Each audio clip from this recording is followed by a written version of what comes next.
الزانیۃ والزانی فجلدوا کل واحد منہما مئۃ جلدہ، زنا کرنے والی عورت کو بھی 100 کوڑے مارو اور مرد کو بھی۔ تو یہاں عورت کا ذکر پہلے اس لیے کیا کہ عورت میں زنا کی رغبت کم ہوتی ہے اور اس میں حیا بھی ہوتی ہے، اس کے باوجود اس کا زنا کرنا یہ بہت بڑا جرم ہے۔ مرد کا بھی زنا کرنا بہت بڑا جرم ہے، سزا اللہ نے دونوں کی ایک رکھی ہے، لیکن حقیقت میں یہ فرق ہے ان میں، یعنی عملی طور پر دونوں کی جرم میں فرق ہے۔ اب سزا اللہ نے ایک کیوں رکھی ہے؟ اللہ کی حکمتیں اللہ بہتر جانتا ہے۔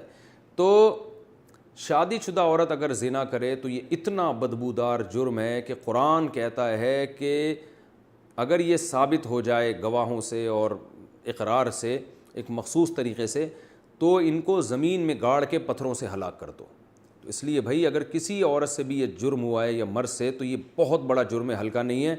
اب اسلامی حکومت نہیں ہے، لہذا اللہ نے پردہ ڈالا ہوا ہے اگر جرم کے اوپر، تو اب سزا تو جاری نہیں ہوگی رجم والی، اور وہ اپنے اوپر خود سے جا کے جاری کروانا بھی کوئی شریعت میں اچھا کام نہیں ہے۔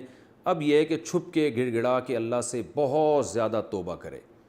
اللہ غفور الرحیم ہے، بڑے بڑے گناہوں کو معاف کر دیتا ہے، اور آئندہ کے لیے ولا تقربوا الزنا، قرآن کہتا ہے ایسے کام بھی مت کرو کہ زنا کی طرف تمہاری رغبت ہو۔ تو اس خاتون کو چاہیے کہ خوب گڑ گڑائے اللہ سے اور کچھ صدقہ خیرات بھی کرے، اور دوبارہ من تاب وآمن وعمل عملا صالحا، جیسے اللہ نے سورہ فرقان میں فرمایا، جو توبہ کر لے گا اور اپنے عقیدے کو مضبوط کر لے گا اور آئندہ نیک اعمال اختیار کر لے گا، تو اللہ اس کے گناہوں کو معاف کر دے گا۔ تو ان کو چاہیے خوب اللہ سے توبہ کریں اور آئندہ کے لیے اپنی زندگی تبدیل کر دیں۔ اللہ غفور الرحیم ہے، اور پھر سچی توبہ کرنے کے بعد اس جرم کو بھول جائیں، نہ کسی کے سامنے تذکرہ کریں، نہ خود سوچیں ایسے جیسے کبھی کیا ہی نہیں ہے، ایسے اپنے بارے میں یہ ذہن میں رکھیں کہ جیسے میں نے کبھی یہ کیا ہی نہیں ہے، بار بار اس کو سوچیں نہیں۔ پھر ناجائز تعلقات میں لیے گئے تحفے کا حکم، اگر کسی کا ناجائز ریلیشن ہو اور محبت میں تحفے کا لین دین ہو، تو کیا اب ان تحفوں کا حکم کیا ہوگا؟ کیا وہ واپس کرنا ضروری ہیں؟ اگر اب اس بندے سے رابطہ نہیں ہے تو کیا اس سے رابطہ کر کے اسے سارے تحفے واپس کیے جائیں یا اس کی قیمت واپس لی جائے، یا اس کی قیمت واپس کی جائے؟ اس بارے میں رہنمائی فرمائیں۔